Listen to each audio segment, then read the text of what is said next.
All right, welcome back, everybody, to Season 3, Episode 7 of the Building Lifelong Athletes podcast. I'm your host, Jordan Rennicke. Thanks so much for stopping by. I really appreciate it. Today, we're talking all about prolotherapy injections. Now, these are kind of a more niche injection that aren't as widely known as steroid injections, but there's a really couple good use cases for them. We're going to talk about the definitions today, the mechanism, when we use them, how we use them, so all that stuff. So let's dive right in. First, let's have a definition, right? So a definition of prolotherapy is an injection of an irritant into a joint space, tendon, ligament, or soft tissue structure as means of improving pain.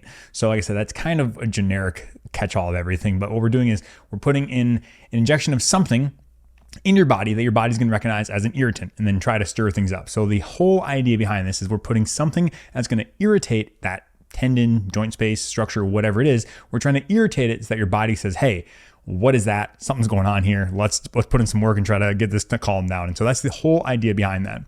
We're trying to stir it up. In terms of how it works, we're not entirely sure on that at all. It's up for debate. Like I said, there's lots of literature about like why we might think it may work or some ideas. There's a couple of ideas, and some main ones we talk about. It might be chemical trauma, mechanical trauma, or nerve involvement. So we're going to break each one of those down. So we're talking about chemical trauma, mechanical trauma, and nerve involvement. So from a chemical trauma perspective, right, we are injecting something. Typically, it's dextrose. This is the most common prolotherapy. There's been some older studies using various other things, but right now I'd say dextrose prolotherapy is probably the biggest injection, injectate that is being used. And what the idea is behind this is, dextrose, which is essentially sugar. This dextrose gets transported via GLUT1 or 4 channels in the cells. So if we go back to like carbohydrate metabolism, like how glucose is taken up by cells, these are these GLUT transporters, and these GLUT transporters take this dextrose into these cells, in the area around the injection, right? So let's say we inject in the knee joint, the tissues and the cells around the knee joint start absorbing this dextrose, right? So what this might happen is this leads to an osmotic effect, which increases the release of water and lipids from nearby cells and then essentially creates low-grade inflammation in the area, right? So we are, once again, sugar's getting taken in by the cells. Cells are like, whoa, what's going on? They kind of produce all these lipids and some inflammation. And then what that low-grade inflammation locally does, this produces cytokines and activates fibroblasts, chondrocytes, and nerve cells. So like what that means is essentially step 1, injectate, right? So something that's stirring it up. Step 2 is that then we say, oh, like this is kind of going on. They kind of create some low level inflammation, and then your body ramps up and says, okay, well, let's bring in the big guns. We're bringing in some cytokines, fibroblasts, chondrocytes. So fibroblasts are responsible for, creating growth factors. Chondrocytes important for making, cartilage and whatnot. And so like I said, it's kind of just trying to stimulate all these things there, trying to irritate it, saying, hey, something's going on and we need, to bring in the reserves. It's almost like we're triggering an immune response. It's not an immune reaction. I want to be clear on that. It's not like, hey, this is a foreign immune response, but essentially your body recognizes something's foreign, right? And that's essentially what's happening here is that, hey, like something's going on, and then your body produces inflammation because that's the best way it knows how to handle anything. Hey, there's an irritant, boom, inflammation. It just brings everything around to trying to get it better. Like I said, it's not as specific as, hey, brings this one thing, but your body's really good, like an on-off switch. Like on, hey, there's trauma here, something's going on. Let's get some help. And that's essentially what they're doing. There's been studies showing that a 12.5% dextrose solution is kind of, the area where we start to see inflammation or not, meaning if it's below that, we tend to not have the inflammatory response. If it's above that, we tend to see that. One study showed that a 12.5% dextrose solution triggered chondrogenesis, which is essentially ramping up of the cartilage cells, which is pretty cool. Like I said, that has not been reproduced a ton of times, and that's just kind of mechanistically. So I'm not saying if you get prolotherapy injection, you are going to increase your cartilage back. But like I said, that's kind of the idea, is that we're putting in this irritant, so this higher concentration of dextrose to kind of create this inflammatory response. That is chemical trauma, right? So mechanical trauma now, this is going hand in hand with that injection, right? So anytime we're bringing a needle into the area to drop off the injectate, we're going to do some mechanical trauma as well, right? We did the chemical by injecting what we had in there, and now mechanical is like, well, you're rubbing a needle on there, it's going to cause that. But a lot of times with this injection, we'll also have additional needling. So we'll do direct needling with the needle kind of going multiple passes through the area just to kind of irritate it specifically. And the idea is that when we do that, it may stimulate repair by releasing certain healing factors, things like gene-related protein, bradykinin, prostaglandins, once again, just releasing all this good stuff. And so the idea is that we get chemical and mechanical trauma together to essentially just make whatever area we're going at really angry. And that's like the big thing. That's why this falls under that pro-inflammatory injections that we talked about before, in terms of this is essentially kind of making you angry and it's not going to feel great, but that's the whole intended mechanism behind it, right? And then we also have nerve involvement, right? So like when you might be saying like, what nerve involvement, how does that make sense? Well, we're not entirely sure, but sometimes the way we kind of been seeing here, the prolotherapy may actually activate pain receptors and then down-regulate them via things like substance P and CGRP and nitric oxide.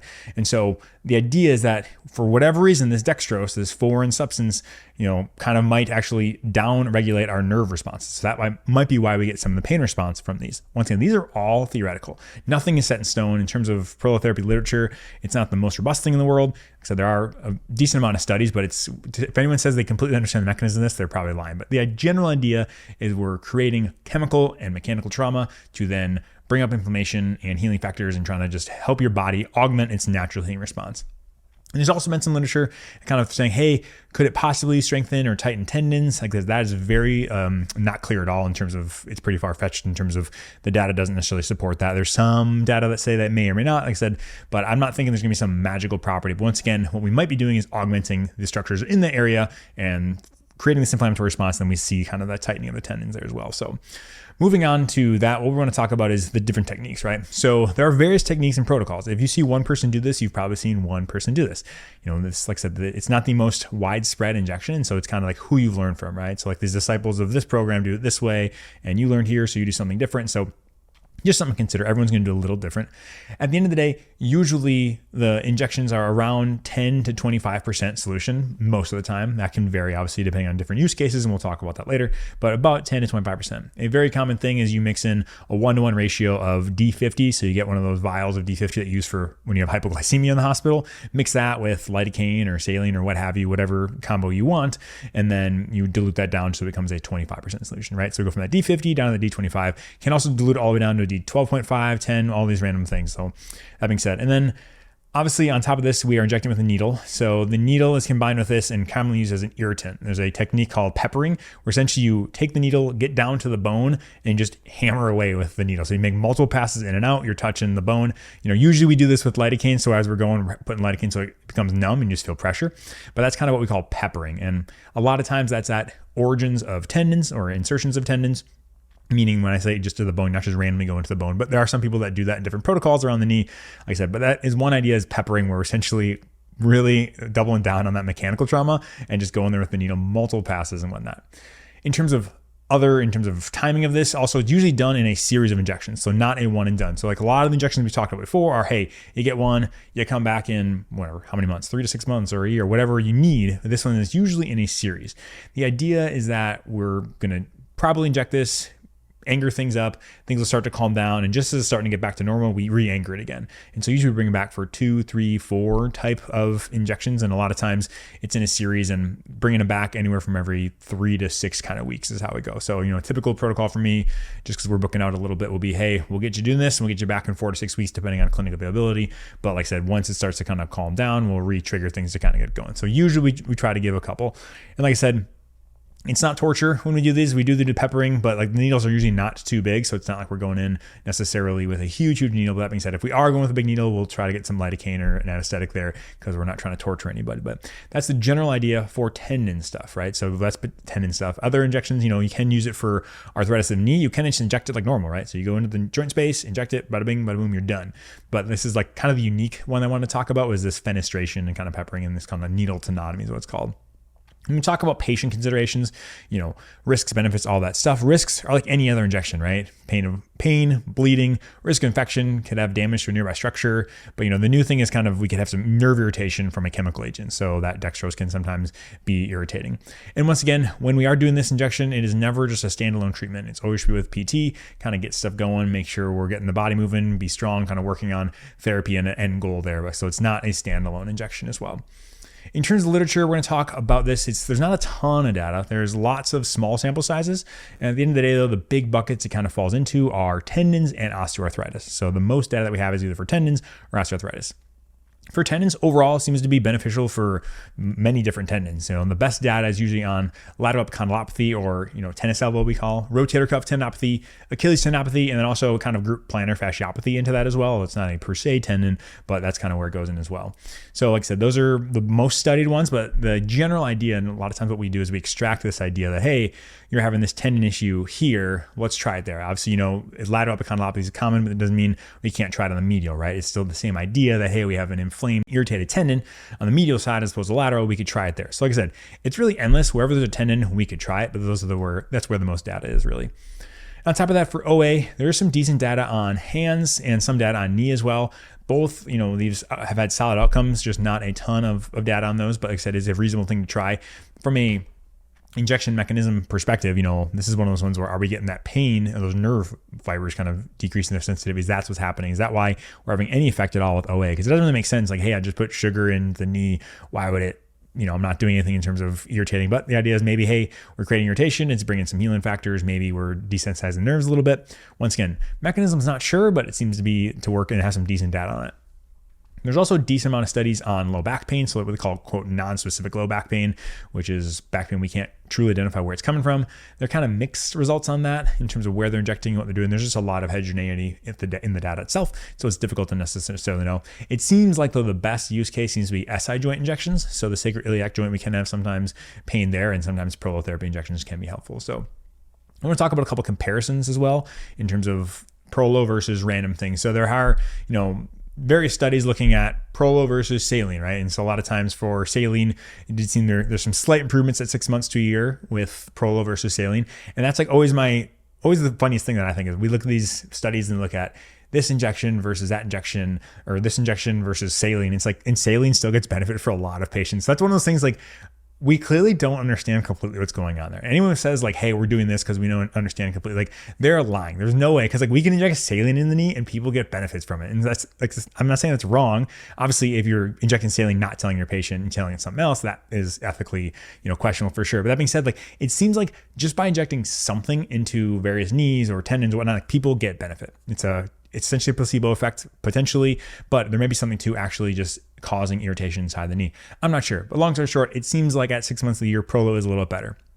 When they compared prolo versus exercise, both seem to help. So that's important there. Hey, if exercise is still really good for you, but prolo also seems to help. And prolo seems a little better at 1 month to 12 months, but not necessarily right away. So like the first couple weeks, that seems to be a common theme, is that like prolotherapy is not going to make you feel awesome. Like if you do get a steroid injection and then check like a week or two later, like they're probably gonna be feeling better. Prolotherapy, that may not be the case. And so that's why we usually give this a series and sequence. I've had people come back to me at like 4 weeks and say, it's not doing anything. I say, okay, let's give it a try. Let's give it one more. And they have really good benefit from it. So it kind of goes hit or miss there for everyone. But like I said, one thing I will constantly say is like, hey, I don't expect this to be awesome right away. That's not what I expect at all. And so when we're talking about prolo versus PRP, so prolo versus PRP, there's similar kind of results there. No significant difference at 6 or 12 months. And so that can be also kind of considered a good thing. Obviously, PRP is super expensive. And obviously, it all depends on the use case, right? So some studies will show it's inferior in this case and better. Like just overview here, I'm not breaking down specific studies, seems to be kind of similar to PRP in a couple studies that I've seen.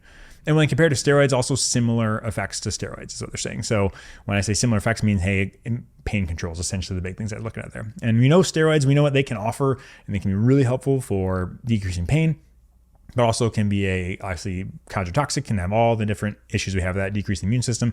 So it's one of those things. So at the end of the day, like the most common use cases are going to be tendon and arthritis, and they seem to work pretty decent for that. Like it's worth a shot, pun intended.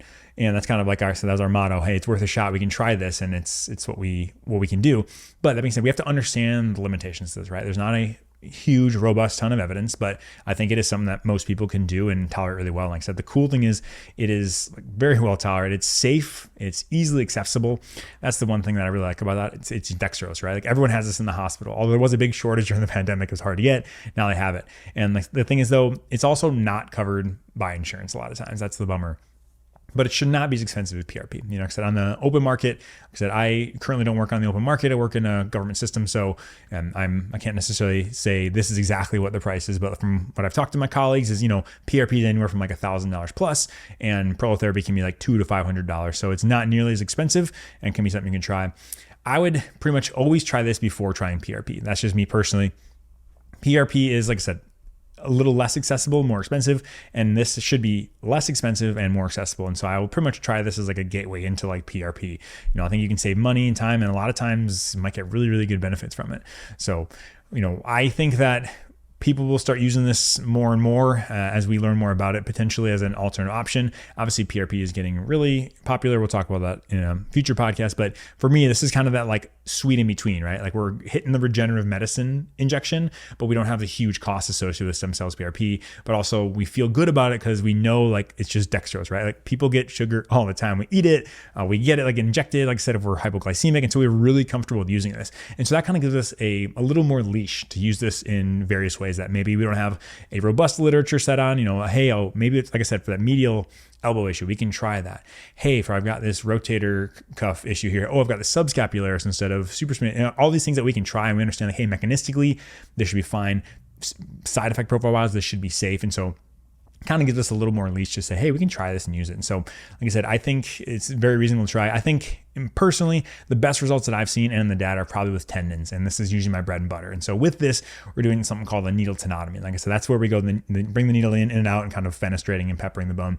That whole thing is a prolotherapy injection with needle tenotomy. And we can talk more about tenotomy techniques if you want to, but that's kind of my bread and butter for using this. It kind of irritates the tendon, kind of helps it. And once again, any injection that you're doing, it's going to do better when you're physically active as well. We're kind of getting things rolling. I never want to just inject you and you just sit there and do nothing. Obviously, there's certain cases where that has to be the case, but that's not what we're going for. And so, like I said, at the end of the day, that's what I use for.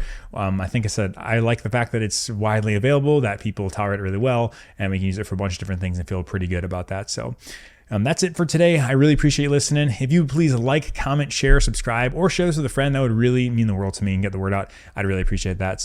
But thanks again for tuning in. Now get off your phone, get outside, enjoy your day. We'll see you next time.